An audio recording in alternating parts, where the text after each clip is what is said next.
Te bendecimos, Señor, y te damos gracias por tu presencia. Gracias. Señor, queremos que tu Espíritu Santo, Señor, nos siga instruyendo, Señor. Ayúdanos en cada pasaje, Señor. Abre, Señor, las Escrituras, Señor, que pueda nuestro entendimiento poder recibir tu palabra, Señor, y también nuestro corazón. Te pedimos por nuestro hermano, Señor. Te pedimos que fortalezca, Señor, su garganta, Señor. Y Padre, que las palabras, Señor, que puedan venir, como Él dice, a través de la debilidad, Señor, tú la puedas utilizar para hacer de bendición, Señor. Te pedimos, por lo tanto, que nos ayudes y nos des de tu gracia, Señor. En el nombre precioso de Jesús. Amén, Señor. Amén. Muy bien.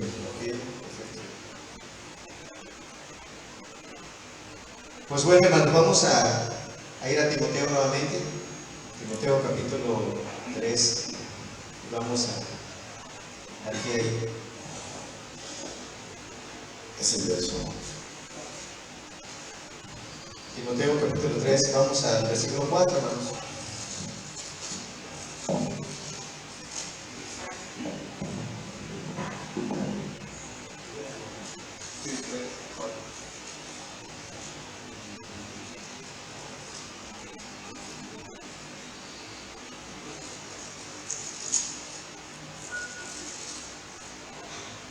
Y dice que gobierne bien. Gobierne bien su casa. ¿Si quieres comentar algo, hermano? Sí, gobierne en su casa. Como estamos viendo requisitos del estado de la iglesia, es también necesario saber gobernar bien la casa antes que la iglesia.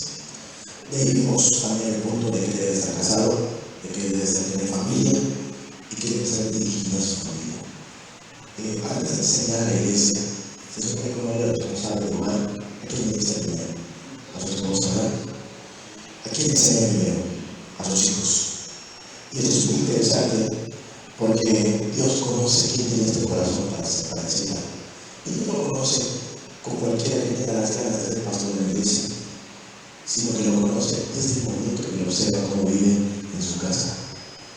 Y no sé quién puede leernos Génesis capítulo 18, versículo 17 al 19. Génesis capítulo 18.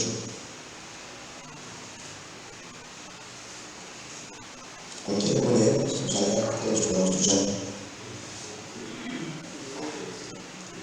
Génesis capítulo 18, versículo 17 al 19. Jehová dijo: ¿encubriré yo a Abraham lo que voy a hacer?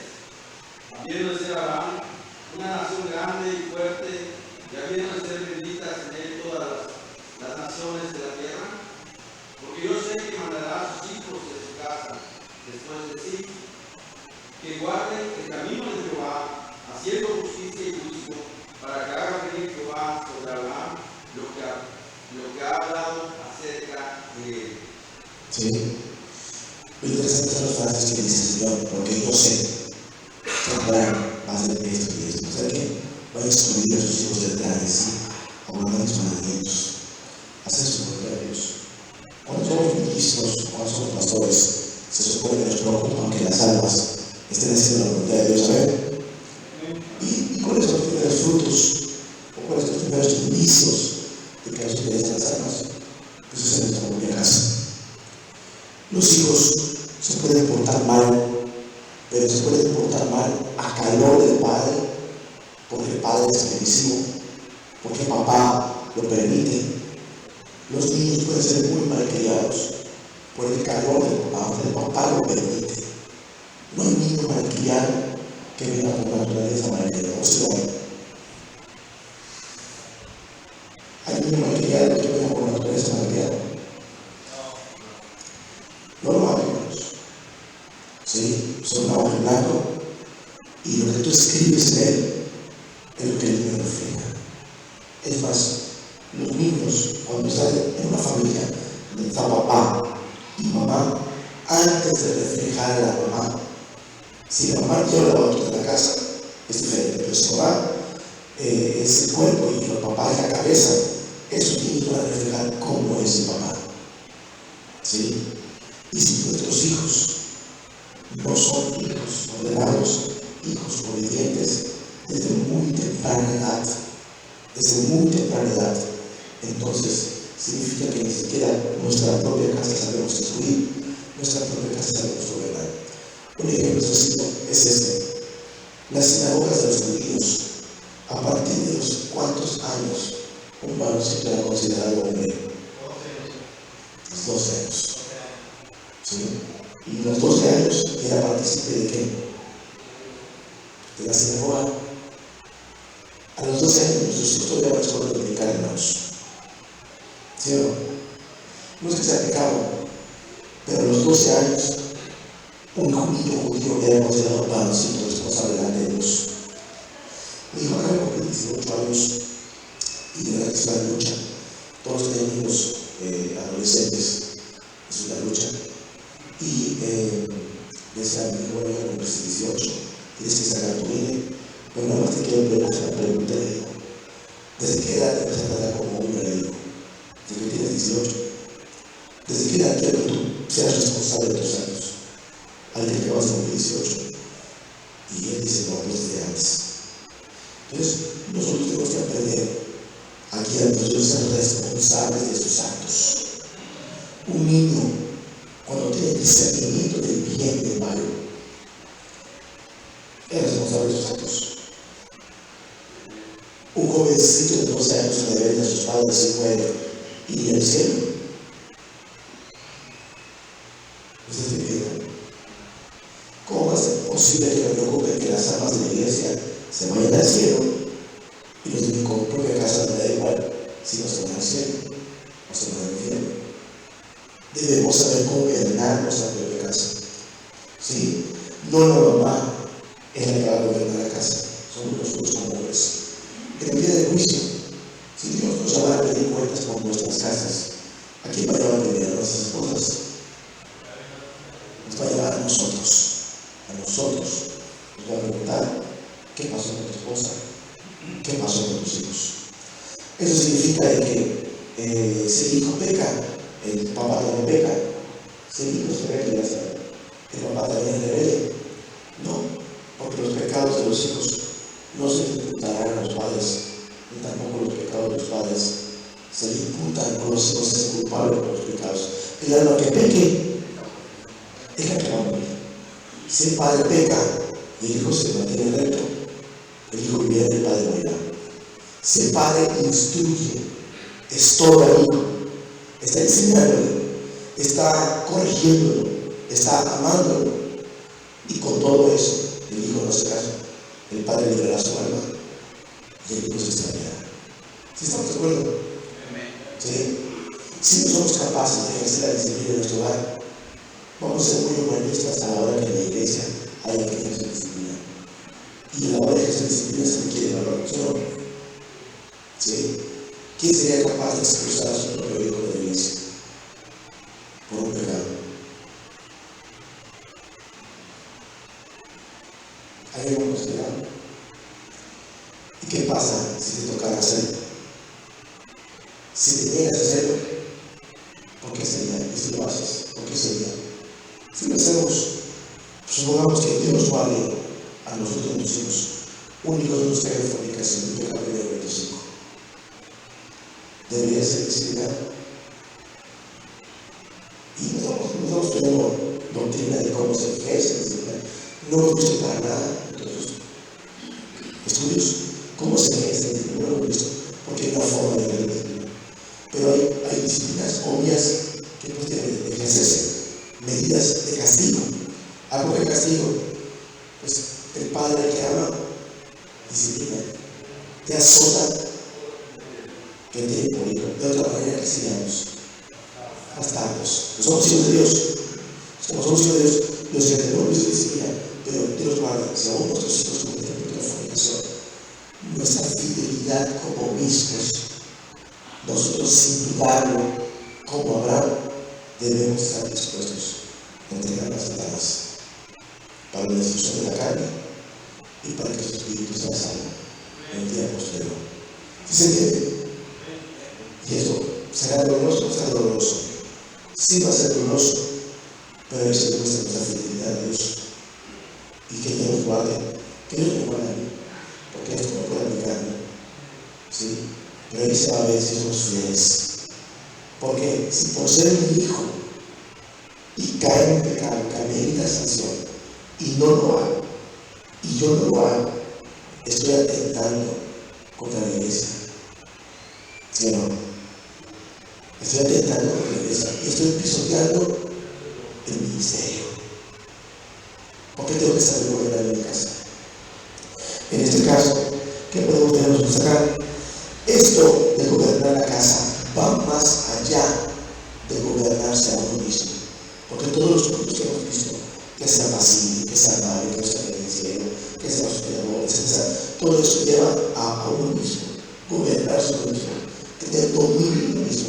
Te gobiernas con el Espíritu Santo, te limpias de las tentaciones, superas las pruebas, las tribulaciones, te mantienes en la fe, la guardas, todo bien, todo es maravilla. Pero para servir en la iglesia, ese dominio que el Espíritu ejerce en tu vida tiene que influenciar en otras personas. Y los primeros que deben ser influenciados son nuestra propia casa. ¿Ven? Eso es verdad. Son los primeros. Es necesario ser obispo para gobernar nuestras casas.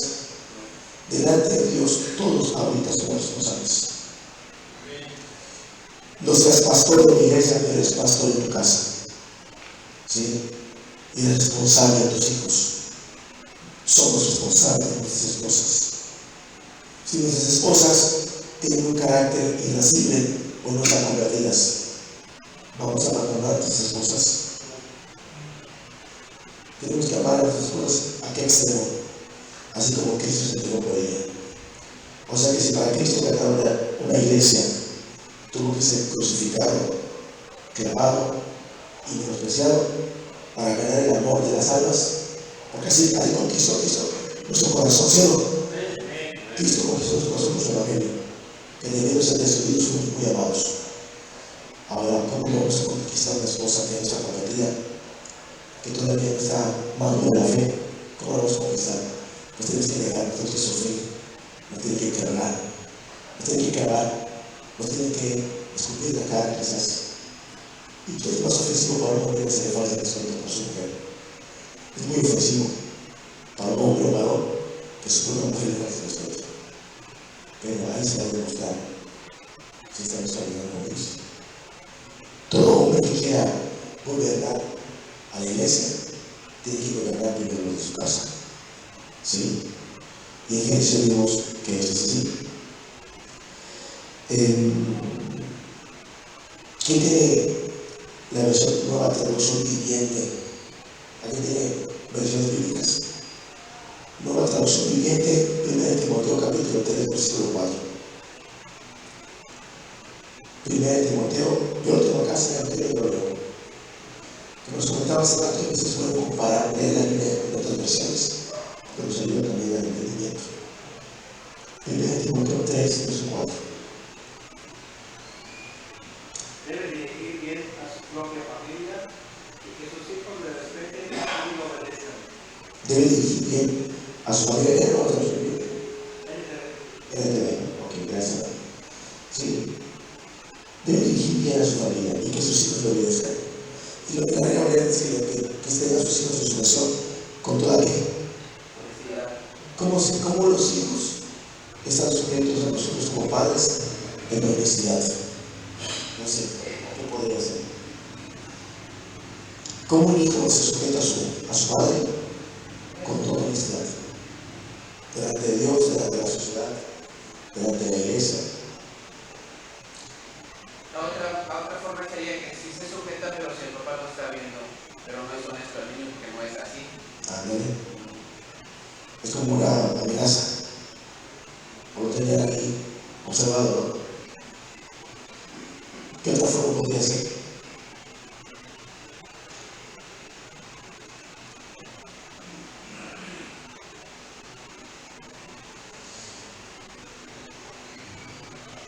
Pero yo conozco padres que cargan la tablita, esa tablita de corrijo a tu hijo y te da descanso, ¿no? Tiene la tablita que venden en las tiendas, ¿no? Y la tienen en el bolso. Y cuando el niño se porta mal, saca la tabla y la mete. Eso es honestidad, hermanos. Eso no es honestidad. ¿Es honestidad? Un niño que obedece así no es honesto. ¿Tú crees que un niño que se sentaba en la sinagoga a los 12 años estaba batallando en las bancas y las sillas y estaba parado y jugando sus juguetes en la iglesia? ¿Sabes por qué, hermanos? Son un grupo cristiano que hace eso, son menonitas. Algunos de los menonitas no tienen escuela dominical. Enseñan a sus hijos desde chicos a estar calladitos y sentaditos en la iglesia. ¿Sí o no? Pues si tú eres un papá que tiene a tu hijo sujetado, ¿qué? ¿Sí? De cierta manera es bueno. A veces no hay que decir palabras, una mirada con honestidad. A veces una mirada sabe que papá no está jugando. ¿Por qué? Porque el niño sabe buscar el límite a los padres. Puedo agarrar esto, tirarlo, no lo hagas, no lo hagas. Yo sé que papá, en un momento 500 que me digan, no lo hagas, ya me va a pegar. No, entonces de 400 no te voy a hacer. Hay niños, ¿sí o no? Sí, cuando papá está, cuando me dice papá de color carne, de color verde, ya, me para. Pero el niño sabe que su papá puede pisotear su autoridad durante bastante tiempo y sabe cuándo detenerse, pero ya hizo capricho y medio. Ya hizo capricho y medio. Otra forma deshonesta de sujetar a los niños conseguidos. Conveniencia, ¿de qué tipo? Exacto, hermano. Exacto. Sí, la dichosa negociación con el niño. Hijo, siéntate y te compro tus chetos. Y el niño hace. El niño no se está sujetando. El niño está haciendo una transacción y dice, si no me siento, no hay chetos. Pero si me siento, hay chetos. Entonces hace un comercio con su papá. ¿Sí? Y ya se calma. No es una es manipulación. Si te portas bien, te compro tu paleta payaso. El niño se porta bien porque tiene que comprar su padre, no, porque va a venir la paleta payaso. Si te portas bien, si te comes todas tus verduras, nos vamos al parque.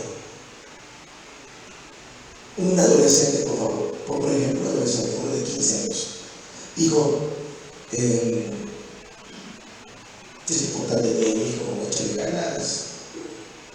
Si te portas bien, te compro un celular. El premio ya cambió. Ahora es una paleta payaso, ahora es un celular. ¿Crees que ese muchacho va a esforzarse en portarse mejor? ¿Por qué? Porque ama mucho a su padre, no por el celular. No lo queremos. ¿Cómo manejamos a los hijos obedientes y cómo manejamos a los hijos desobedientes? A veces nosotros podemos ser muy permisivos con un hijo desobediente. ¿Y sabe cuándo le paramos a ser permisivos? Cuando tenemos otro hijo y empieza a hacer daño al otro hijo menor, el mismo, otro hijo nuestro, ahí ya no nos gusta. Si se porta mal con los demás, ahí. Pero si empieza a hacer daño a otro hijo nuestro, ahí ya no nos gusta. Y empezamos a poner límites. Y el niño se toca con una barrera. ¿Por qué? Porque nosotros tenemos que acostumbrarse a hacer de la gana. Y no es correcto, hermanos, manejar a los niños de esa forma. Si un niño, por ejemplo, dice, papá, no quiero comer las verduras. Y son las cosas básicas, parecen insignificantes, parecen insignificantes. Hijo, cómete las verduras. No quiero, no te lo comas. Está comprobado que un niño para alimentar a los primeros 5 años, 5 pesos de leucemia. Y ustedes saben que si la leucemia descansa en la sangre. ¿Sí? Entonces, una pequeña decisión que ligeramente dejamos pasar por alto para que el niño no llore, al final puede traer severas consecuencias. Y esto con un niño, ¿cómo va a ser si yo no soy capaz de gobernar bien mi familia así con mis hijos? ¿Cómo va a ser si en la iglesia veo que los hermanos se hablan que hace sus gritos, que hay murmuración, que hay chisme, no tienes autoridad, Dios, para resolver los problemas. No tienes autoridad para decirlo. Esa forma no está mal. ¿Por qué? Porque como hay cobardía para criar a los propios hijos en casa, así va a haber cobardía para enfrentar los problemas. Lo más fácil de ser un pastor es predicar. Es lo más fácil. Aguante la carne. Porque lo más difícil es confrontar los problemas de dentro de la iglesia. Es lo más difícil. Resolver conflictos entre hermanos. Decirle con claridad, ver con claridad, con la luz de la Biblia, qué discípulo está caminando mal, o si no está caminando mal, y decir, tú tienes que corregir esto, o hermana. Y si no lo corriges, lo vamos a ver con eso. Y si no lo corriges, pues lo vamos a tenerlo con la iglesia. ¿Cuántas veces nosotros, todos los que estamos aquí presentes, cuántas veces hemos estado en un juicio donde se involucra la iglesia? La iglesia. Nosotros en ningún lugar, ¿verdad? En ningún lugar. Bueno, creo que sí hubo una, ¿no? Una que me aplicaron a mí. Sí. ¿Sí era? No me acordaba de eso. Sí, una vez alguien de la iglesia me acusó de algo y nos convocó. Hizo un grupo de WhatsApp que se llamaba Mateo 18 y pues tenía una queja contra mí. Y pues en esa vez sí una convocación era. Y pues por ejemplo, aquí estamos todavía.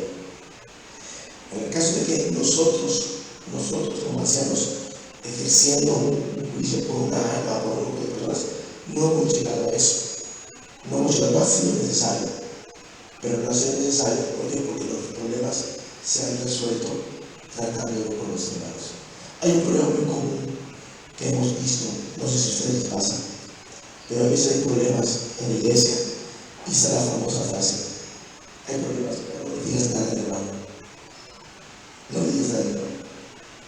El hermano no se tiene para cargarlo. Entonces, ¿para qué está el pastor de la iglesia entonces? ¿Para qué está? Es correcto que hay problemas en hermanos que no estén secretariando. No es correcto. Se tiene que hablar del ministro, tiene que tomarse el tiempo para hablar con ellos. Tomarse el tiempo para juzgar las cosas. Y una de las cosas que nosotros hemos visto es que nosotros hay veces el involucrar la disciplina es un pariente. Si es un pariente, no conviene, si somos tres ancianos, no conviene, y para no tentarlo, que el pariente, que el anciano pariente esté ejerciendo el juicio. ¿Por qué? Porque puede ser tentado a inclinarse a favor de su pariente. Es mejor que alguien ajeno lo haga. Es como que tengo un problema, que uno de mi familia tiene un problema con alguien de la iglesia. Y vamos a ajustar la situación. Y el hermano William, con Azael, inviten a ajustar la situación. No sea inconveniente. Yo preferiría que el hermano William, el hermano Azael y el hermano Río juzguen el asunto de mi pariente con el otro, y que confiemos que estamos de parte de Dios y que se haga la voluntad de Dios. ¿Sí? Porque en mi caso personal puedo tener una tendencia al humanismo. Es mi pariente, es mi hijo. Entonces hay que tener mucho cuidado. Si no sabemos juzgar las cosas entre hijo y hijo en la casa, no vamos a poder juzgar las cosas entre oveja y oveja en la casa. ¿Ustedes comentaron? De hecho, el punto que tocaba el hermano de cuando hay relaciones de parientes, si es de hijo, ahí viene la tendencia a balancear. Y no es porque uno quisiera ser parcial, pero como estamos metidos dentro, el pariente está muy cercano. Entonces la tendencia es normalmente a beneficiar o darle un puntito extra, ¿no? Y lo más saludable es cuando alguien exterior pueda hacerlo, ¿no? Que pueda verificar ciertas cosas. Como en un caso como yo manejo, por ejemplo, alguna situación que tenga que ver conmigo, el hermano lo sabe, por favor puedes ver esto, y el hermano es el que se encarga de ¿Por qué? Porque yo puedo dar un veredicto y puede ser que no sea del agrado, aunque sea lo correcto, pero la otra persona no lo hiciste porque tienes un pariente, ¿no?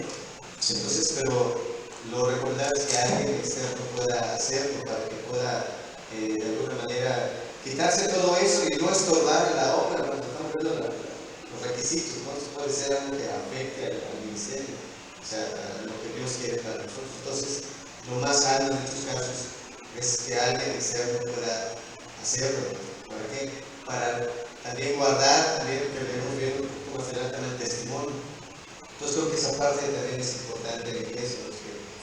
que asuntos donde tenga que ver con alguien, pues por eso hay diferentes ancianos en diferentes iglesias que también pueden apoyar en determinado momento a una iglesia en particular, puede estar involucrado alguno u otro hermano.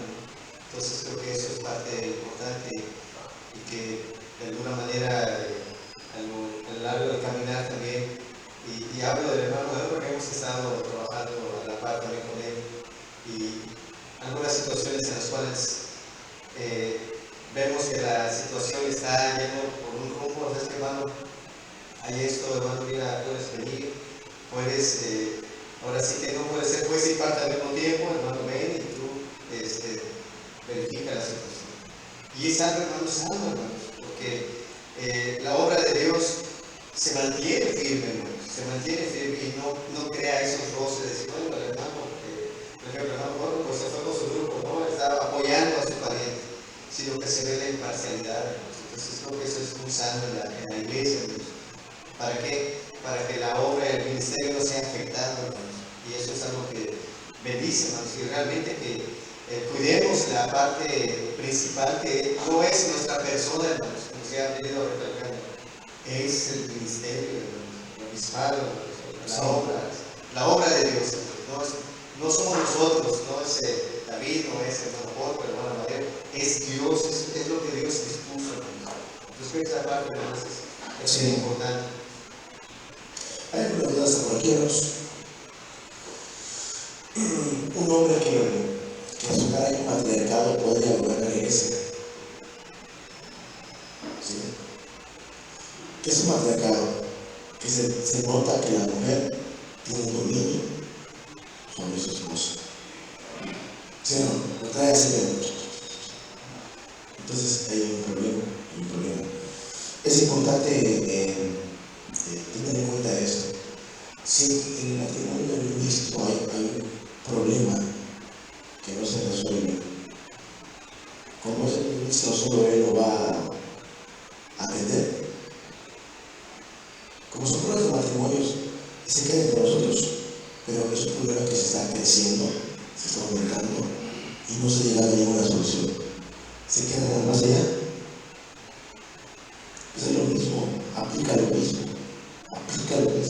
Si hay un problema en un matrimonio, pues se habla con los hermanos y se atiende el asunto, ¿sí? Para buscar resolver el problema. Pero él es el ministro, por eso debe haber ancianos. Porque yo creo que no es una sorpresa, hermanos, y no es una noticia para estar alegres. Muchos de aquí venimos de un movimiento, y lo triste es que de ese movimiento muchos pastores terminaron divorciados, terminaron separados de sus familias, de sus casas, se desbarataron. Y creo que muchos de nosotros no hemos hecho ni la mitad de la obra que esos pastores hicieron. La verdad, sí, hombres tremendos de Dios que se utilizó, llevaron sus cassettes, salvaron nuestras almas y sus familias se desbarataron. Entonces, tenemos que estar pendientes. Si hay un problema en nuestro matrimonio y algún obispo, no dude. Si está intentando resolver el problema y no se resuelve el problema con una esposa, no dude, echa mano de los ancianos, porque para eso está. Si no se resuelve, porque al final resuelve. ¿Sí? Ahora, no tiene autoridad, si es irresponsable, si no viene de su casa, si no provee para los suyos. Dice la verdad que no proveemos, es peor que el dinero. ¿Sí? ¿Cómo vas a...? Me acuerdo que fuimos a una iglesita que nos invitaron allá por San Media y estuvimos dice un hermanito por allá, mira, este joven que está aquí, me lo señaló, el señor joven, está muy prendido, quiere servir a Dios. ¿No? Pues, bueno, le digo, pero no quiere trabajar, no quiere dedicarse 100% a la obra. Y él va a confiar que Dios le va a hacer cargo de su familia. ¿Es válido esto? Dios, me voy a hacer cargo de tu obra y tú te vas a hacer cargo de mi familia. ¿Es válido? No es válido. Es un gravísimo error. ¿Sí? Hay un ministerio llamado World Vision, de un hombre que puso casi hogares en niños huérfanos de la calle, en todo el mundo. Su ministerio es como tipo George Muller, pero mundial. Y puso muchos ministerios, muchas obras de beneficencia a niños en la calle. Pero este hombre, sucede no me acuerdo su nombre, la biografía de este hombre, me dijo, si yo me dedico a los asuntos de Dios, Dios me va a dedicar a mi familia. Al final se divorció de su esposa, un hijo se le suicida y una hija se vuelve lesbiana, ¿sí? Y se vuelve totalmente irascible, intemperante, tanto que los mismos hermanos que trabajaban en el ministerio con él ya no aguantaban trabajar con él, de tan mal carácter que tenía. Se entregó de bien una obra, pero descuidó a los de su casa. Como diría Eclesiastés, ¿no? Cuidé la vida de otros, ¿no? Y la viña que era mía, dice, no la cuidé. Y dice que estaba en cierne. Las personas que están en cierne. Si alguien fue a la primaria y sembró su frijolito en algodón y nació un tallo muy tierno de frijol, ¿te acuerdas? Eso es estar en cierne. O sea, están recién brotadas. Así como se cuida el nuevo convertido, así se cuida la familia también. Así se cuidan a los hijos. ¿Sí? Y si nos descuidamos, ¿qué buen trato esperamos del mundo y del diablo en nuestra casa? Nos va a matar, nos va a destrozar. Entonces, que Dios nos ayude a ser hombres que cuiden nuestra casa. En el audio que mandamos, os comentaba yo algo, que David se fue a hacer guerra, ¿verdad? ¿Se acuerdan? Y mientras él hacía guerra, había los enemigos y capturaron, secuestraron a las mujeres y a los niños. Cuando David regresa, estaban tan enfurecidos los soldados que hasta querían matar a David. Y dice la palabra que ellos hicieron por sus mujeres. Antes de verse la hicieron, lloraron amargamente. Lloraron amargamente. Yo creo que cualquiera que esté viendo que su familia se le esté perdiendo, un esposo se le esté perdiendo, un hijo se le esté perdiendo, creo que hay muchos motivos para llorar amargamente. ¿No es así? Sí, pues queremos hacer la obra, llorar amargamente. Y no solamente llorar, sino que hay que aplicarnos, porque también David fue y rescató a su familia y la trajo. ¿Sí? Aquí implica qué influencia de vida cristiana hacia los demás, en este caso empezando con tu casa. Así como decíamos hace rato que el ministro, las ovejas es el reflejo del ministro que les sirve, así también los hijos van a ser el reflejo de nuestra casa. Y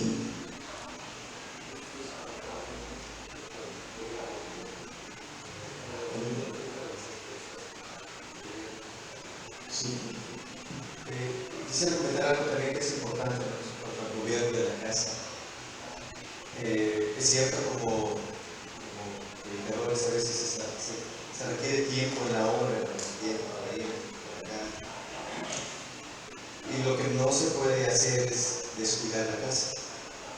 Se tiene que gobernar en la casa el tiempo, porque, como dijera, la necesidad de la iglesia es bastante, no se puede consumirnos todo el tiempo. Y podemos estar como Moisés, desde temprano hasta la noche y no se va a acabar. Pero tenemos que entender que el primer lugar donde debemos pastorear es nuestra casa, con nuestra esposa, con nuestros hijos. Si ellos ven que el tiempo es más para allá, van a tender a amargarse, van a tender a ver al hermano como alguien extraño. Y la Escritura nos lleva a mirar a nuestra casa, a gobernar en nuestra casa, el tiempo con nuestras familias, tiempo no solamente el decir, bueno, el hermano está ocupado en muchas cosas, de que él debe ver a su familia, a su esposo, el tiempo con la esposa, ¿no? El tiempo no solamente, ya vine, ya se acabó, sino el tiempo en la cual se pasa con ellos, el tiempo en el cual, hermanos, incluso con algunos hermanos, el tiempo para salir con ellos, para atenderles, hermanos, también. Son muchas necesidades también, escucharles. Es algo muy importante, porque la esposa también necesita atendida, los hijos también. Esa parte importante, porque ellos están viéndonos, salimos, vamos, pero el tiempo para ellos, para poder estar con ellos, salir con ellos. No es lo mismo un niñito de 3, 4 años que ya tener adolescentes, donde la necesidad es diferente. Ya no lo vas a llevar al parque para que coma un helado, ¿sí? Para que juegue en el parque. Un adolescente requiere otro tipo de, tiene otra necesidad de salir, o sea, darles el tiempo para poder estar con ellos, poder platicar con ellos, saber pues, sus necesidades, acompañarlos en algún lugar donde quieren ir, visitar algo. Creo que la parte también donde el tiempo que como predicadores o obispos nos requiere para poder atenderlos, porque eso, hermano, de servirlos, eso de darte por ellos, eso de sacarles un tiempo, es sumamente importante. Y si lo hacemos por la iglesia, hermanos, la casa debe ser lo primero, donde tenemos que dedicar el tiempo, el espacio. ¿Para qué? Para que ellas también de alguna manera puedan estar bendecidas, tengan su tiempo, tengan el espacio y hermanos se puede hacer la obra. Cuando ellas salgan, cuando tú salgas, saben que al regresar tú le vas a dar tiempo. Sabemos que hay tiempo de estudio, hay tiempo de oración, hay tiempo de hermanos, pero si solamente es eso, vamos a perder el rumbo y al final vamos a ganar almas y vamos a perder la nuestra, hermanos. Creo que lo importante es desde pequeños empezar a mostrarles ese amor, ese tiempo, el servirlos, hermanos, porque base del gobierno es el servicio, hermanos, de servir a nuestra familia, de servirlos a ellos, de atenderlos y atender también a nuestra esposa, porque pensamos que ella está bien, si es cristiana, está bien, no hay problema, pero hermanos también necesitan tiempo. Entonces creo que es parte importante para todos los que estamos aquí atender el área de nuestra familia, de nuestra esposa, de nuestros hijos, porque si eso no se da, hermanos, se descompensa, hermanos, y al final empieza, como decía el hermano, empieza el problema, empieza la queja y de repente ya se hace algo grande en la casa del propio predicador, del propio anciano, del propio pastor. Entonces creo que es algo importante, hermanos, los que están casados, los que ya presiden o apoyen, en empezar a ver, hermanos, y no solamente porque seamos pastores, hermanos, sino que todos deberíamos de atender nuestra casa, todos deberíamos atender a nuestras esposas y a nuestros hijos, a servirlos, a darles el tiempo, y esto va a ser algo que va a bendecir, porque en base a eso se va a mirar el fruto, hermanos, a lo largo del camino, hermanos. Entonces yo creo que esa parte importante de sacar tiempo para la esposa, sacar tiempo para los hijos. Sé que no todos tenemos una economía para poder sacar a nuestra esposa a algún lugar, pero hermanos, me decía cuando platicaba el hermano Amadeo de la boda de mi hija, decía, bueno, pues lleva a comer un elote, ¿no? Sácala, o sea, es necesario, hermanos, que aprendamos, sé que no estamos acostumbrados, pues, que no sale, hermano, pero no por ti, Así es. por tu esposa, Así es. sácala, dar una vuelta, comprar un elote, hermanos. Porque si no saca la plaza, dirán, hermano, en mi pueblo no hay plaza. Pues sácala a hacer algo, hermano, algo que esté interesado, hermano, algo que le puede ser de bendición, hermanos. Ocúpate con ella, hermanos. Y le digo, en el caso particular, hermanos, a mi esposa le gustan las plantas. Y pues yo, pues de alguna manera, pues viéndola, pues, y hermano, pues entendiendo las escrituras, bueno, pues me interesé en que ella pudiese tener una plantita. Íbamos a algún lugar y pensaban, te la compro. Un día fuimos al de subir y me dice, me gustó esa plantita. Y fui con el hermano, ¿cómo se llama el hermano donde se hospedó? José. Hermano, hay gente que mi esposa le gustó, me puedes dar. Incluso los hermanos saben que hasta me retrasé por ir por la plantita, hermanos.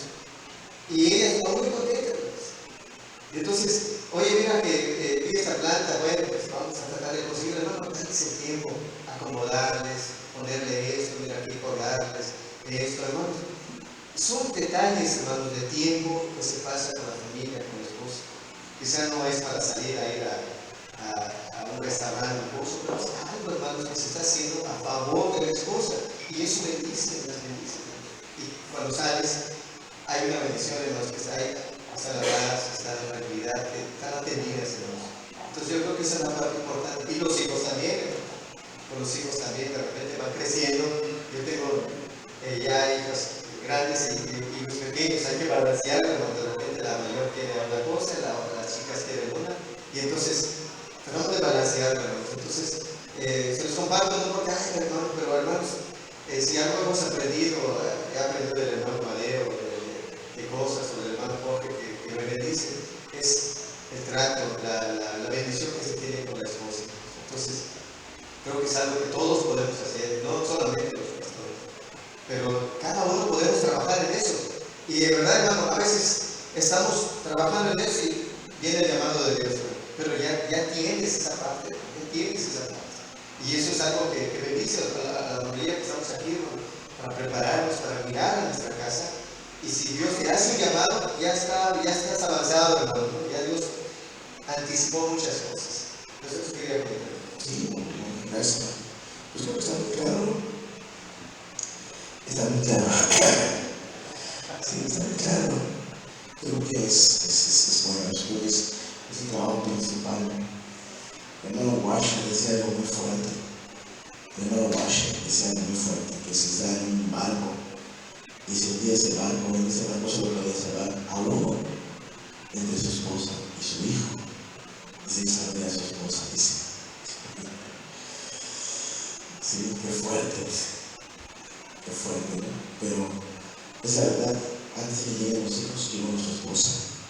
Y somos una cara no con nuestros hijos, nuestras esposas. Y creo que tiene que mucho, la sujeción de la mujer hacia el varón tiene mucho que ver con el servicio. Con el servicio. No hay otra forma de convertir a la mujer. Bueno, pero es un cuento que estoy contando siempre, ¿no? Cometí el error, cometí muchos errores, ¿no? He cometido muchísimos errores. Y uno de ellos es tratar de convertir a mi esposa a la fuerza. ¿Sí? Conviértete, busca a Dios, hace que escuche una predica del hermano Washer, donde él hablaba precisamente de eso, de que yo soy el camino de Dios, estorbando a Dios, impidiendo que Dios haga su obra, presionando a mi esposa que es que no debe de ser esto, es que no debe de ser esto, es que estaba aquí, no va a ser que no, queriendo forzar la conversión. Y si tú puedes convertir a tu propia esposa, ¿cómo vas a convertir una alma? El mundo está difícil. Está difícil. Ahora bien, hace que entendimos que tú nada más sabes lo que te toca hacer como hombre. Ámala como Cristo ama a la iglesia, con todos sus defectos, con todas sus cosas. Entonces empezó a ver que Dios hizo la obra en su corazón. Sí, pero yo forcé, yo traté de forzar a que se convierta, yo la agarré y conviértete. No. Y pues no, ni más de por no quiso. Sí. Y otra error garrafal que cometí, que tiene mucho que ver con lo que mi hermano dice, que descuidé el tiempo con mi esposa. Eso ya tiene como ¿cuántos años, ¿no? 14 años, ¿no? Con 14 años. Porque estábamos aquí en Milán. Y luego mi matrimonio se fracturó. No hubo un divorcio ni nada, pero se apuntaba aquí o para aquí. Porque yo todo el tiempo me la pasaba en el trabajo y predicando, mi esposa en la casa. Llegaba sábado, viajábamos a Milán, teníamos discipulados en las noches, todos los domingos en la mañana, de estudio, llegábamos a medio en la tarde, y en la tarde mi esposa un ratito, y lunes al trabajo, hasta el viernes, la misma rutina. 2 años, mi esposa se casó. ¿Por qué? Porque pues como le dedico yo tiempo a las obras de Dios y el alma que tengo en mi casa está abandonada. Entonces eso llevó a que tomamos una decisión de cortar con el ministerio, que otros se hagan cargo y empezar la iglesia desde cero, como las nuevas personas que vienen a la iglesia y se sientan atrás al fondo, ¿no? Así, desde cero, y volver a construir como todos los ejemplos que el hermano estaba dando, son muy importantes. Parecen pequeñeces, pero son muy importantes. Volver a construir esa unidad con la esposa. Y ahora, al movernos, pues procuramos movernos con toda la familia, ¿no? Hoy es una excepción, pero pues procuramos movernos con toda la familia. Está bien, ¿no? Gracias a Dios. Nada más un último punto acerca del gobierno de la familia es ejercer disciplina en el gobierno del lugar. ¿Puede haber gobierno correcto sin disciplina? No, tiene que haber disciplina. Y disciplina de cosas tan básicas como que el niño vaya a la escuela y tiene que despertarse a las 6 para desayunar, agarrar su maletita como en la antigüedad, ¿no? Ir a la escuela y traer buenas notas y pasar algo tan sencillo como la disciplina que uno debe tener como padre hacia la mala conducta de sus hijos.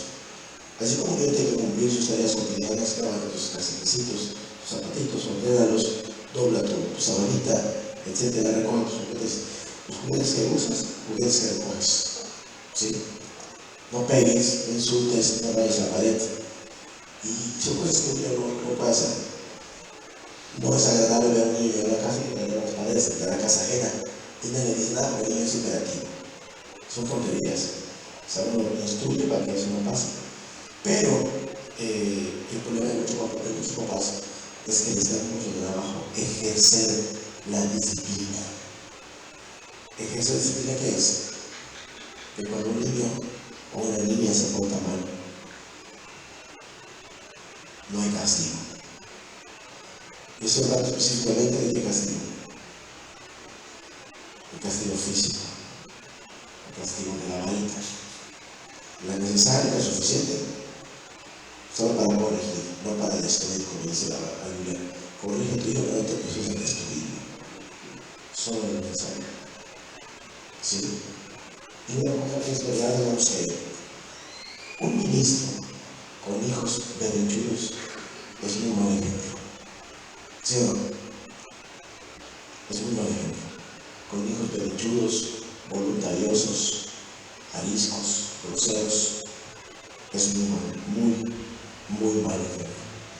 Entonces, una vez decía una persona, hermano, es que la culpa es de los pastores, porque ellos me dijeron que tenía que corregir a mi hijo, y por eso yo le daba a mi hijo hasta 40 balazos. Y que fuera burro. ¿Sí? O sea, estaba tratando al hijo como un animal. ¿Dónde aprendieron eso?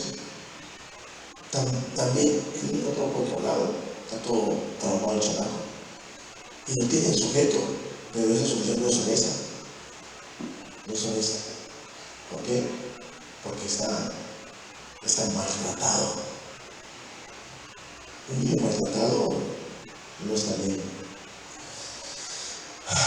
Hebreos 12, 5 al 9, ¿qué dice? Es un texto muy conocido. Hay que ejercer la disciplina. Si no sabe gobernar su propia casa, ¿cómo cuidará la iglesia de Dios? Si no sabe gobernar su propia casa, ¿cómo cuidará la iglesia de Dios? En la casa la disciplina no puede hacer falta la disciplina. Así como el amor, tampoco la disciplina puede hacer falta. Hebreos 12, 5 al 9. Adelante. Y habéis ya olvidado la exhortación como a hijos se os dirige diciendo: Hijo mío, no menosprecies la disciplina del Señor, ni desmayes cuando eres reprendido por él.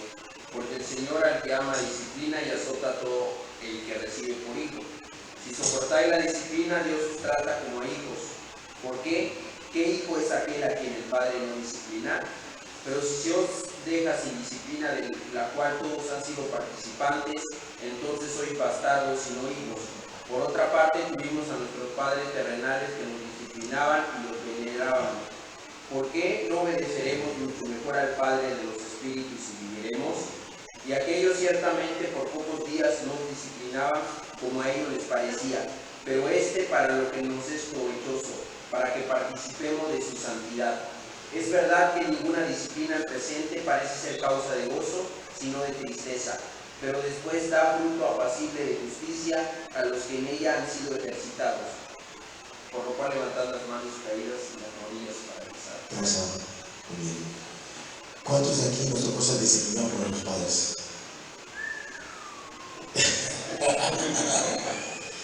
¿Y cómo eran las disciplinas de antes, hermanos? El campeonato. ¿Verdad? Sí, el campeonato. Sí. Temer a Dios y darle gloria porque el día de su juicio llegado. Sí, sí o no. Cuando te decía, ya veo con tu papá lo que hiciste. ¡Wow! Para mí era lo peor. Sí, era lo peor. Pero es verdad lo que dice el texto. Nuestros padres nos disciplinaban y los venerábamos. La palabra honra a tu padre y a tu madre es doxa, es darle gloria. No es que idolatremos a un padre o mamá, pero algún respeto, una estima muy alta que deben tener los padres. ¿Sí? Y yo estoy seguro de algo, hermanos. Un obispo que tiene hijos rebeldes no inspira respeto. ¿Por qué no? No inspira respeto. Los hijos rebeldes, cuando hay falta de disciplina, manchan el ministerio. Cualquier ministerio que tengas, sea de la predicación, anciano, obispado, sea de la alabanza, sea que sea, mancha el ministerio. Lo malo es que pensemos que vamos a corregir a nuestros hijos para que la fuerza nos obedezca para sostener el ministerio. No se corrigen a los hijos para sostener el ministerio. Se aman y se corrigen a los hijos, según la Biblia, porque se les ama. De otra forma sería bastardos. El amor sin disciplina no es amor. Ahora, en la iglesia, un hermano va a ser un debido. Algo que merece disciplina y que digamos, pues vamos a orar por él, ¿no? Y que regrese a la congregación y no dice nada porque Dios es amor. ¿Qué les parece, hermanos? ¿Qué opinan ustedes? ¿Por qué no? Porque aunque sea arrepentido, ¿sí? Es triste que uno me diga, yo no soy arrepentido, estoy seguro que Dios me perdonó. Y piensen que por eso que tiene en su cabeza no deba de ser disciplinado. Porque hay hombres que se lo han dicho. A mí Dios me perdonó. Entonces, no están dispuestos a cumplir una disciplina. Entonces, no lo estaríamos amando, lo estaríamos destruyendo. Y bueno, ¿alguna duda para que pasemos al siguiente punto? Sí. No un neófito. ¿Qué es un neófito? No un neófito. Inmaduro, ¿qué más? Nuevo, principiante. Así es correcto. ¿Por qué no puede ser un neófito? ¿O por qué no puede ser alguien? La palabra neófito es neófitos y significa recién plantado, recién germinado. ¿Sí? No puede haber pastores que apenas acaban de nacer, que sean nuevos o que sean jóvenes. Seminario, ¿sí? Hay seminarios de pastores, cuando los muchachos van, estudian 3 años, salen, ya son pastores. Pero no es correcto. ¿Por qué no puede ser un neófito? Ahí lo dice.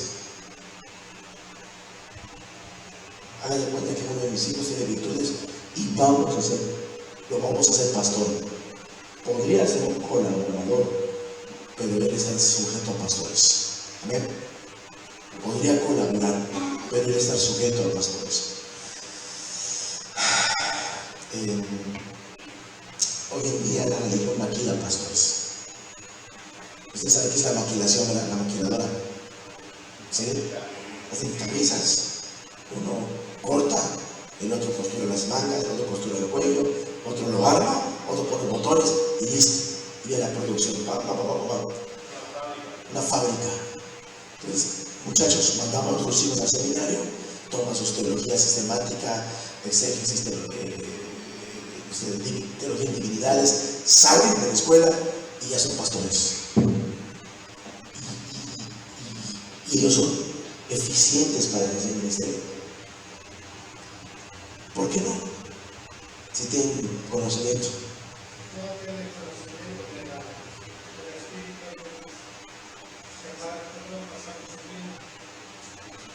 las experiencias.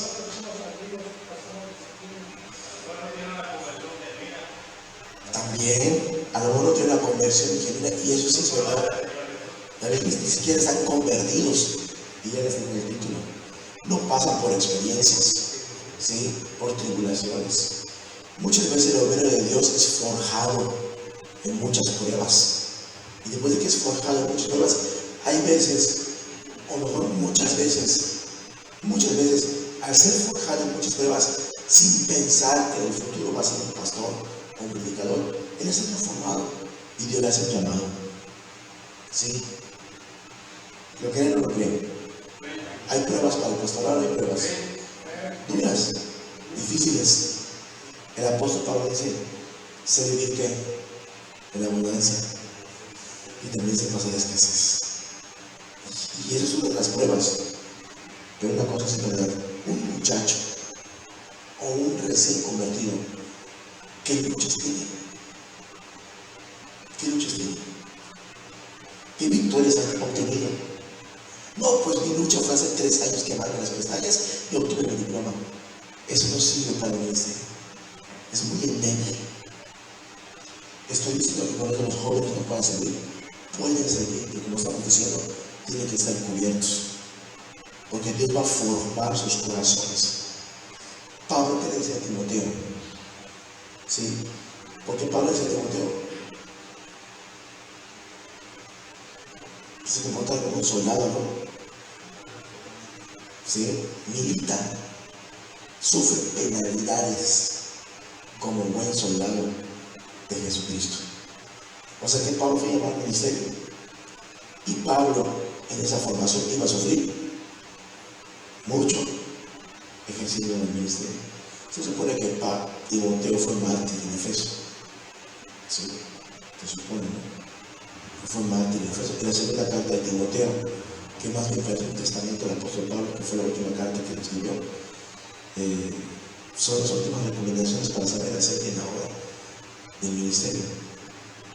Y Pablo pues siguió los pasos de su maestro, de Jesús y de Pablo. Todo hombre que quiera servir a Dios tiene que ser formado. Los pastores express no sirven.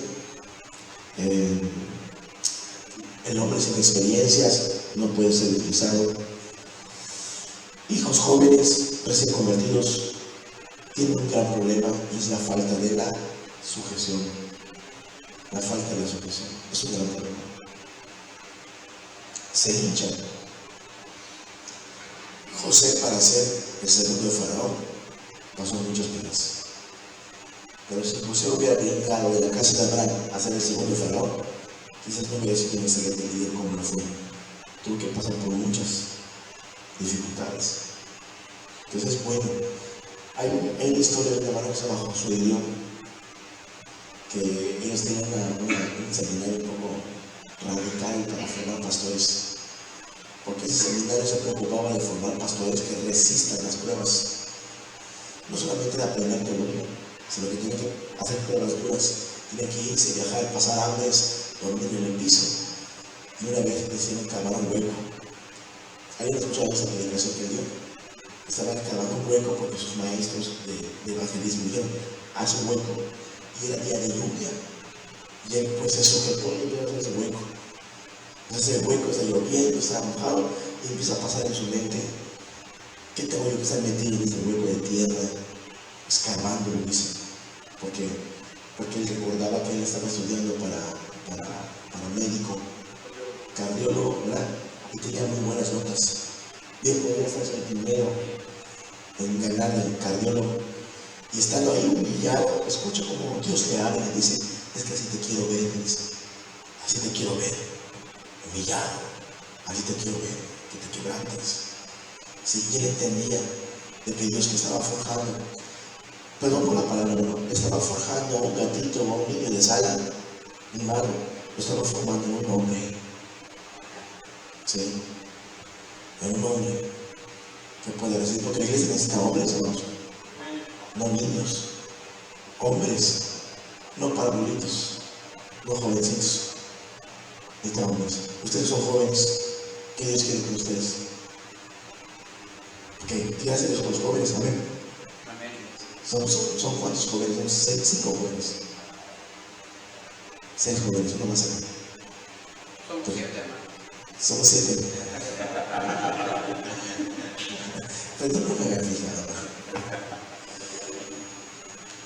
No querrá Dios formar sus corazones. Tú me preguntabas ayer, ¿no? ¿A qué edad me convertí? Yo me convertí a los 20, 21 años. Hermano, De 19 a 20. 19 a 20, ¿no? ¿Cuántas cosas pasaron? Uy, hermano. 23, 24. ¿Cuántas cosas toca vivir? Muchas cosas. Sí. Y muchas lágrimas. ¿Verdad? Y muchas lágrimas. Pero una cosa es verdad. Dios tiene un fin. Dios tiene un fin. Nuestro Señor Jesús. Si hablamos que el mejor pastor es Jesús, el mejor maestro es Jesús, el más humilde es Jesús, ¿quién es más hombre de todos nosotros? El más hombre de todos es Jesús, hermanos. ¿Sí? Y no lo demostró como iglesia, lo demostró con un corazón muy grande, unas espaldas muy fuertes, hermanos, para cargar sus pecados, y cargar sobre la iglesia, sobre sus hombros, y llevarnos a la gloria. Es muy ensanchado el corazón de nuestro Dios. No puede ser un neófito, no puede ser alguien que no tenga sus experiencias con Dios, sus dichos, sus luchas, sus victorias. No sé qué se me ha algo con esto. Aunque sí, hemos hecho, cuando me habla de neófito, de alguien recién convertido, que se ha comentado, me acuerdo cuando estaba en la religión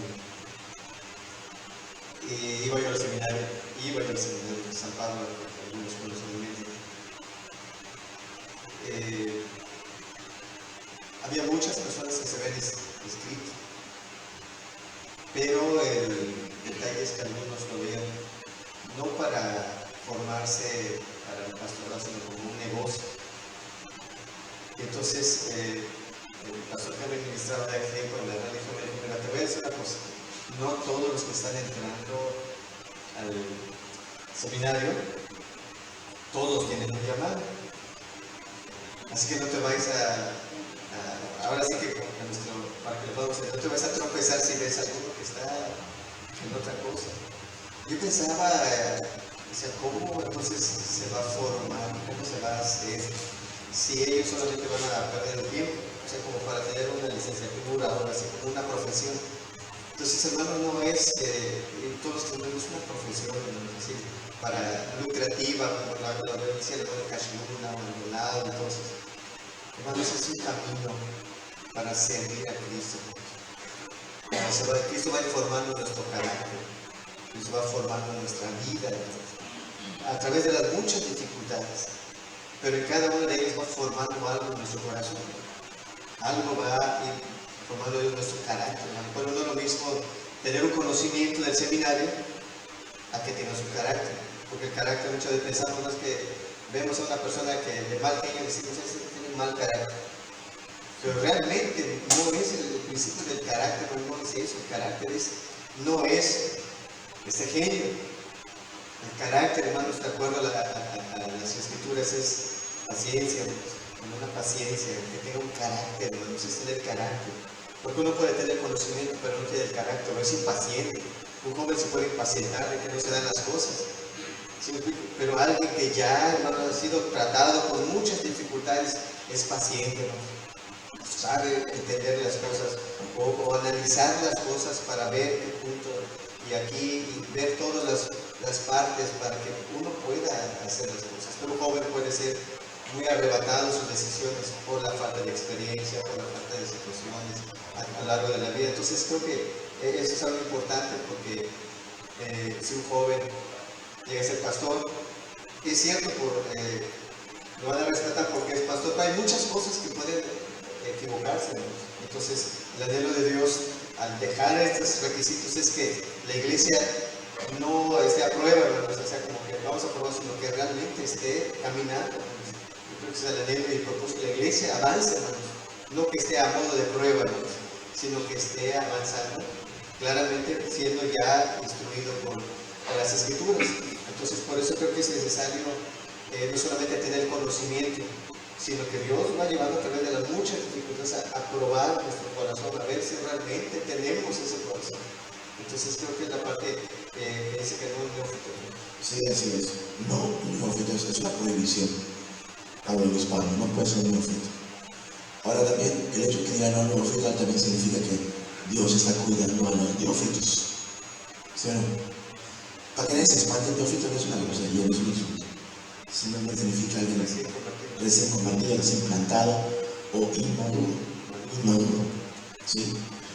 Entonces, para cuidar el alma del nuevo o del inmaduro, no se le es conveniente dejar un obispado, un pastorado.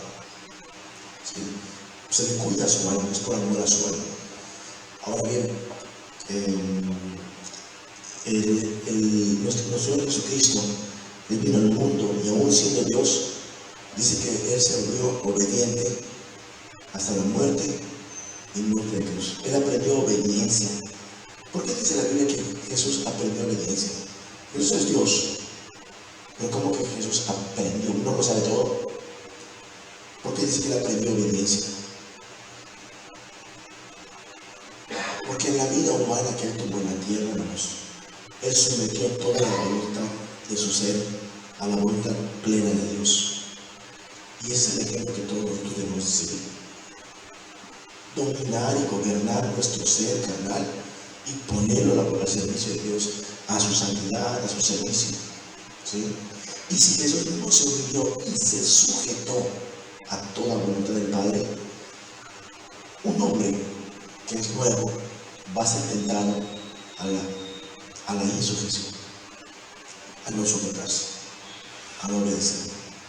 Se le cae una iglesia, se le pueden subir los humos, y cuando se le pida cuenta de sus actos, no va a querer rendir cuentas a nadie. ¿Sí? ¿Por qué? Porque es un peligro. Es un peligro no solamente para los jóvenes cristianos, los nuevos o los inmaduros de la iglesia. Cuando digo maduros, no me refiero a los nuevos o los jóvenes solamente, porque podemos tener muchos años de inmaduros en la iglesia, ¿sí o no? Pero es años de inmaduros, ¿sí? Es otra cosa. Entonces, no es conveniente entregarle una respuesta tan grande porque puede cambiar su pensamiento. Y también es débil en manejar la hermosura de Dios. ¿Se acuerdan del tema de la hermosura de Dios? Como es un neófito, no va a saber manejar, va a ser desprevenido al manejar la hermosura de Dios. Digamos que tenga dones y talentos, el nuevo, el muchacho, y la gente empieza a reconocer sus talentos. Los tiene. Y el error de ponerlo como obispo, ¿de quién fue? De Dios. Fue de nosotros. ¿Sí? Es nuestra culpa. Y se envanece, porque no ha sabido manejar esa gloria. Y la formación que Dios nos da duele, hermanos. La formación que Dios nos da duele. Y la formación que Dios nos da causa muchas lágrimas. Dice la palabra de Dios que es necesario que a través de muchas tribulaciones entremos en el reino de Dios. Y eso es solamente para entrar.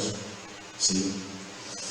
Y también el neófito no solamente tiene que ver porque es nuevo, recién convertido o plantado, como decimos, no tiene nada que ver con la antigüedad. Nadie vaya a pensar que porque tiene antigüedad en la iglesia ya puede ser obispo. ¿Sí? Porque hay personas que tienen más años que cualquiera y no vayan a pensar que por la antigüedad ya es el obispo. Bueno, tengo la antigüedad. La Biblia nunca dijo es necesario que tenga antigüedad, mínimo 5 años. ¿Para qué no está el requisito? Nunca está el requisito de la antigüedad. ¿Sí? Lo que no puede ser es un neófito, un inmaduro, un recién convertido. ¿Sí? O un joven, usualmente no tiene. Hay sus excepciones, hermanos. Hay sus excepciones muy esporádicas. No es mi caso. Mi caso no es jamás. Los que han visto un poco la biografía de Carlos Spurgeon, Este varón a los 19 años ha pastoreado 2 iglesias. ¿Sí? Pero creo que hay sus excepciones, ¿verdad? De parte de Dios, muy particulares. En lo que compete a nosotros, vamos a sujetarnos a las escrituras. ¿Amén? Sí, es lo más sano. Es lo más sano. 1 Corintios 3, del 1 al 3. ¿Alguien puede dar lectura?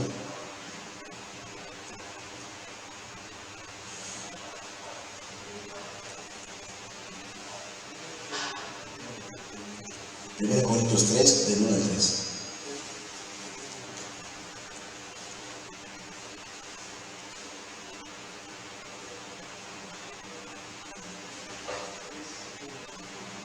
De manera que yo, hermanos, no pude hablaros como a espirituales, sino como a carnales, como a niños en Cristo. Un día beberé leche y no vianda, porque aún no erais capaces, ni sois capaces todavía, porque aún sois carnales, pues habiendo entre vosotros celos, contiendas y disensiones, no sois carnales que andáis como hombres. Gracias, hermano. Según ese versículo, ¿cuáles son las características de un inmaduro en la fe o un niño en Cristo? Los celos, los pleitos, las contiendas. El título está fuerte, ¿no? Dice: el niño en Cristo es igual a carnal. Bueno, lo podemos entender de un recién convertido, ¿verdad? No es que está pecando, sino que tiene esos celos y contiendas.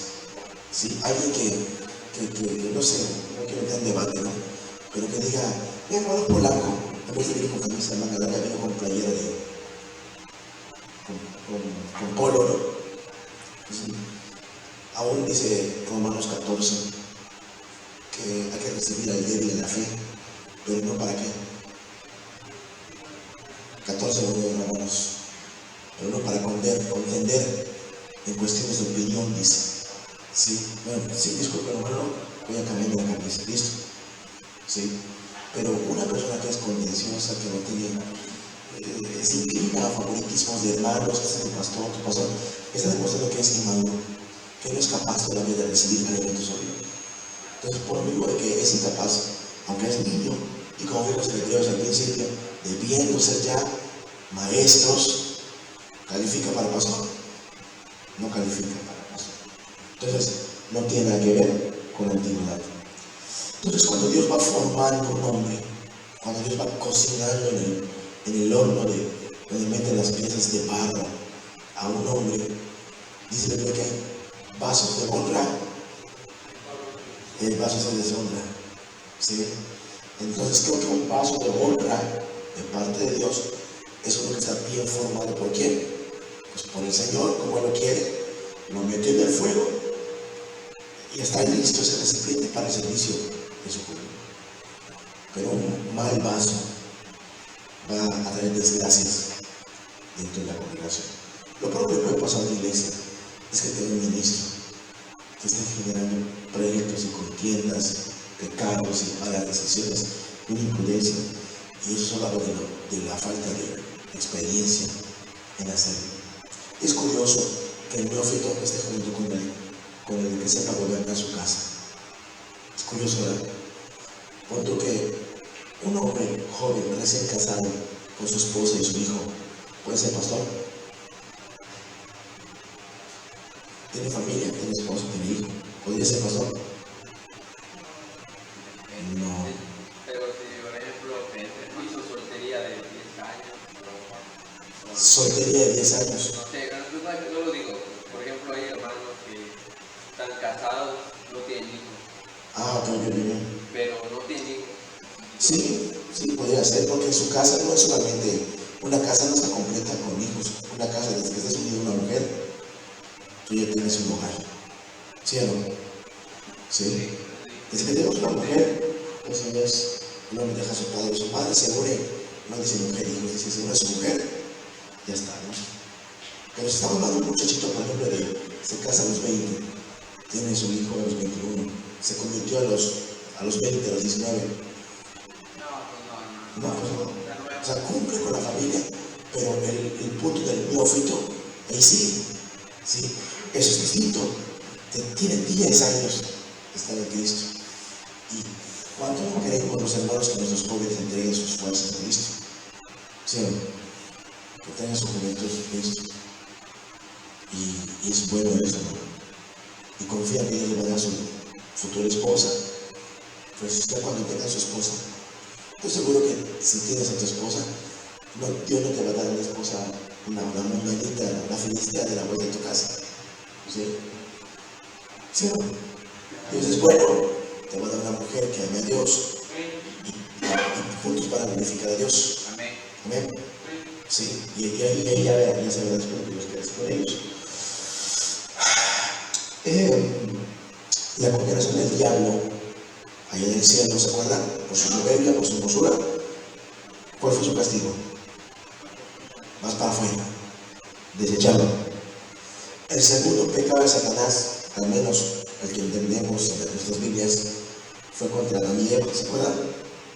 ¿Qué fue lo que hizo? Arrastrarlos al error. ¿Sí? El primer pecado de Satanás, ¿cuál es? La soberbia. Un neófito se puede soberbia y es desechado. Y el segundo pecado que entendemos en nuestras Biblias de Satanás, no sabemos si hubo otro, es hacer tropezar a Adán y a Eva. Si dice la palabra que no tiene que ser un neófito porque va a recibir la condenación del diablo, eso dice, ¿no? ¿Cómo dice la Biblia? Para que no caiga la condenación del diablo. ¿Y cuál fue la condenación del diablo? Fue desechado, fue expulsado a un neófito. Entonces creo que no queremos eso, ¿verdad? Que sean expulsados las personas. Al final el diablo fue desechado y terminó comiendo tierra, porque Dios le dijo en el diablo, así, en tu pecho andarás. Entonces un joven, un nuevo, un inmaduro, que se le encarga algo, que se parezca al cual Satanás le viene a dar una condenación. Lo desecha y lo humilla hasta la tierra. ¿Sí? Porque no tiene nada que ver con el camino de Cristo.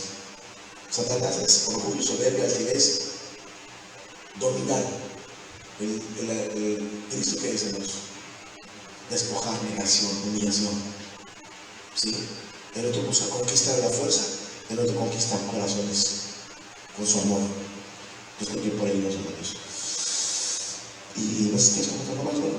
Sí, hermanos, nada más un poquito, hermanos, porque también hay hermanos que tienen poco tiempo convertido, y ya hay algunos jóvenes también.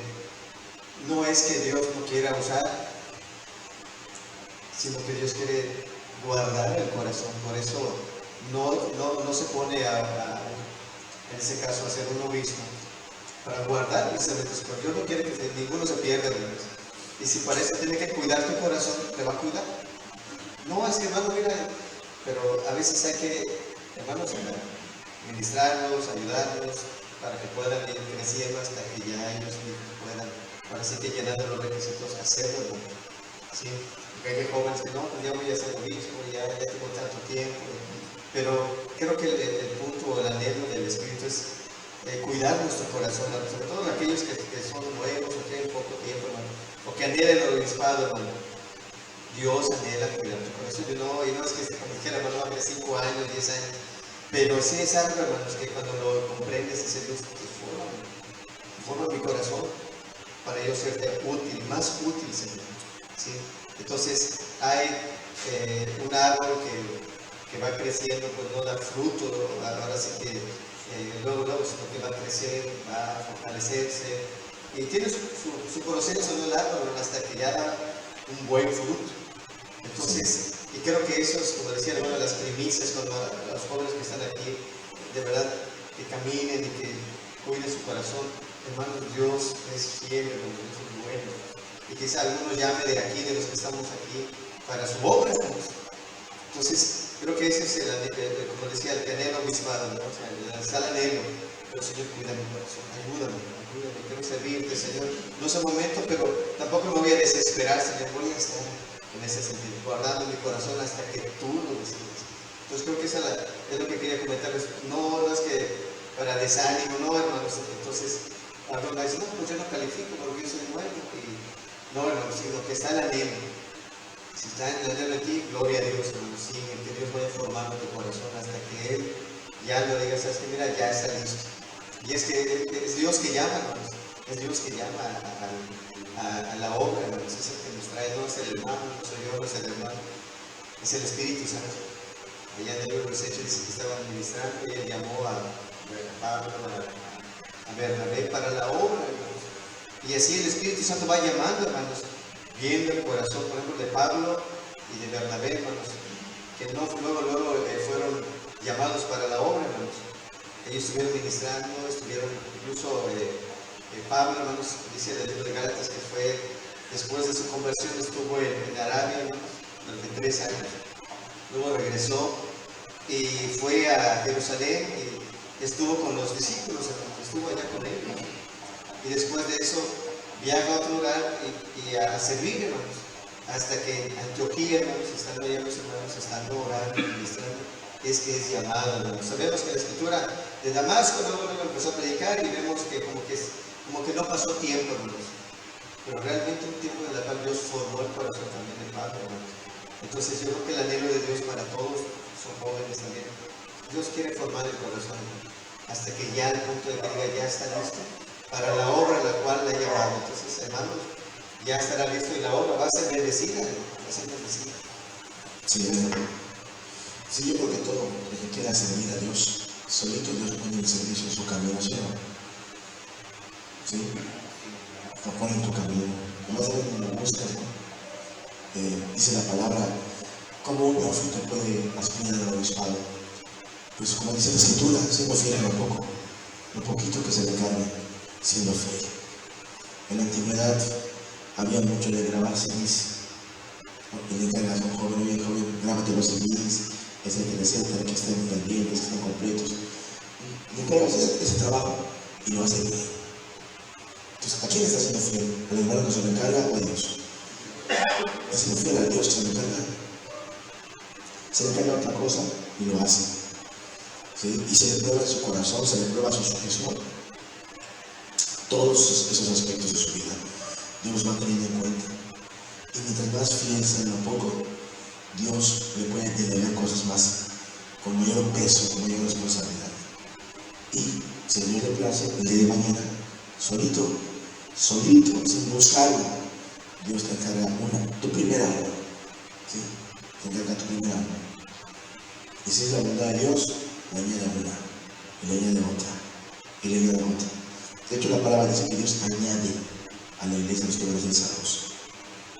Si nos damos cuenta, más que un hombre esté luchando por ganar armas en sus fuerzas, es Dios utilizando a Él para tener las armas. Pasamos al último, hermanos. El último. Dice el versículo allá, en el capítulo 3, versículo 7. También es necesario que tengan buen testimonio de los de afuera, para que no caigan en descrédito y el lazo del diablo. Y esto es muy curioso porque el primer punto es que no sea, que sea ¿qué? Irreprensible. Y el último punto es muy similar. Es muy similar. Dice que tengan buen testimonio. Y aquí habla de quiénes? De todos, de tus vecinos, parientes, amigos. Y dice el texto que tengan buen testimonio de los de afuera para que no caiga en descrédito. Descrédito que es que nadie te cree. ¿Sí? No importa lo que tú digas, lo que tú enseñes o cuanto sepas, la gente simplemente no te cree. ¿Pero por qué no te cree? Porque han visto cosas que manchan el ministerio, manchan el cristianismo. Y por ejemplo, no sé, si nosotros estamos en nuestras casas y nos conocen como que el vecino impaciente, ¿no? Porque la pelota del vecinito va a nuestra casa y se la pinchamos. ¿Sí? Toma su pelota. Toda pinchada, ¿no? ¿Cómo nos van a contestar el día que hay una campaña en la iglesia? ¿Le gustaría ir con nosotros? ¿No van a querer ir? ¿Sí? O si tenemos nuestra musicota mundana en la casa, sonando. ¿No van a querer ir? Sí, oyen las griterías en la casa. La esposa gritando, el hombre gritando. no van a querer ir. Entonces, hay que cuidar mucho el testimonio. No solamente ser irreprensible en la iglesia, hay que tener buen testimonio con los de afuera. Alguien dijo por ahí que la calle donde vive un cristiano tiene que ser una calle muy bendecida. No un pastor, sino un cristiano. La calle donde vive un cristiano debe ser una calle muy bendecida. Y esta persona que hizo este comentario lo hacía analizando la vida de Susana Wesley. Sí. La vida de Susana Wesley se caracteriza por una mujer piadosa, que ella recibía gente, hombres y mujeres en su cocina, a predicarles la palabra mientras hacía sus quehaceres. O sea, estaba cocinando y estaba hablando de Dios, pero la gente entendía tanto y era bendecida tanto que solitos los vecinos empezaban a reunirse en su casa. Es como si en esa calle hubiera una iglesia. Si lo vemos de esa forma, de todas las calles donde vivimos todos nosotros, puede haber tal impacto como si hubiera una iglesia en esa calle, pero por nuestras vidas. Pero ni siquiera saludamos al de al lado, si ni siquiera saludamos al de frente, ¿sí? Si cuando vemos algo no estamos dispuestos para servir, pues ¿qué testimonio tenemos? ¿Puede un discípulo de Cristo tener honor y respeto con los vecinos de su cuadra? ¿Ustedes qué creen? Sí, hermanos, sí, y de tal manera y de tal grado que a veces los vecinos tienen problemas y te van a buscar porque también saben que tú tienes a Dios y tú eres diferente. Eso es bueno, ¿verdad? Tú les hablas de Dios, abres tu boca y te van a prestar atención. ¿Por qué? Porque conocen tu vida, porque convives con ellos diario, con el trabajo, con la escuela. ¿Cómo nos relacionamos con la gente con que trabajamos? Nuestros compañeros de trabajo, nuestros empleados o nuestros patrones. ¿Cómo nos comportamos? ¿Qué testimonio les damos? Nuestros compañeros de la escuela, nuestros clientes. Es muy importante tener un buen testimonio con los de afuera. De tal grado que digan, usted es cristiano, ¿verdad? Sí, soy cristiano. ¿Sí? No hay que decir, soy pastor. No, soy cristiano. Y sobre todo, más aún, el término cristiano está muy pisoteado por los falsos cristianos. Entonces, el descrédito es algo que Satanás utiliza, ¿sí o no? El descrédito es manchar la reputación del siervo de Dios. Ahora, dice la palabra que somos bienaventurados si dicen toda clase de mal contra nosotros, mintiendo. Son ejemplos nada más, ¿no? Que Rodolfo, un estafador, el hermano Alfredo me robó, que el hermano Israel es promiscuo, que el hermano, así cada uno. Dice el texto, toda clase de mal. ¿Qué es lo peor que pueden decir de ti? Que eres violador. Toda clase de mal. Que divides iglesias. Que eres rebelde. Que eres insujeto. Que has pisoteado la sangre de Cristo. Si todo lo que digan de ti es mintiendo, gózate, alégrate, porque es eso, por los profetas que fueron antes que tú. Amén. Que sean mintiendo. ¿Sí? Dice la palabra de Dios en Efesios capítulo 6 que hay una pieza que va acá. ¿Cómo se llama? ¿La coraza de qué? La coraza de justicia. No importan los ataques que vienen, tú puedes caminar de frente, choca, no entra. ¿Por qué? Porque vives en rectitud y justicia. No hay nada de pasar por esa maldad, ni dentro de la iglesia, ni fuera de la iglesia. Amén. Ni dentro, ni fuera. Y eso es de parte de Dios. Que nuestra justicia vaya siempre por delante. Siempre por delante. Y yo estoy seguro que cuando alguien cumple todos esos requisitos, que tenga buen testimonio, pues puede ser usado por Dios. Una referencia rápida en Juan 1:47. El Señor Jesús dice que aquí está, nos vamos a traer. He aquí un verdadero israelita en quien no hay engaño. Eres un israelita de veras. Y no se habla de la etnia, está hablando de un hombre que ama a Dios como su padre Abraham, como Jacob. No hay engaño. Es más, lo vio orando, ¿sí o no? ¿De dónde me conoces? Yo te vi cuando estabas debajo de la higuera. Y era un hábito ponerse debajo de arbolitos, higueras, aislado, a meditar en Dios. Entonces, aquí nos vemos ahorita. Que la gente diga, hermano, yo conozco muchos falsos cristianos, pero él, ese sí, es un verdadero hijo de Dios. Amén. Amén. Sí. ¿Qué es por favor? Termino con un versículo. 1 Timoteo capítulo 3, versículo 16, enfatizando el punto de tener buen testimonio con los de afuera. Tener buen testimonio. 1 Timoteo capítulo 1, versículo 3, verso 16. Dice el texto, e indiscutiblemente grande es el misterio de la piedad. 2 puntos. Dios fue manifestado en carne, justificado en el Espíritu. Hasta allá.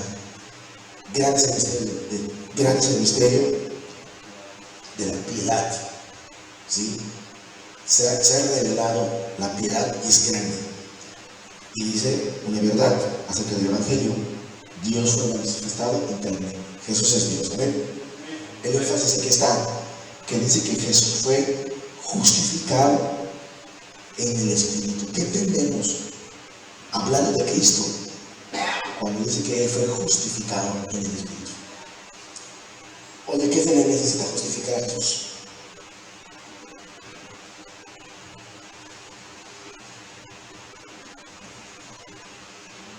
Estamos hablando del buen testimonio para con los de afuera. Vamos a pensar bien. ¿Qué diría? Imagínate que es el Espíritu Santo delante del Padre, la Trinidad. El Espíritu Santo delante del Padre, mostrando a Cristo crucificado. ¿Qué diría el Espíritu Santo de Cristo al Padre? Él es justo. ¿Qué más? ¿Ah? Inocente. Él es inocente. ¿Qué más? Todo lo que hizo es por su amor, ¿verdad? Por su gracia. ¿Qué más diría?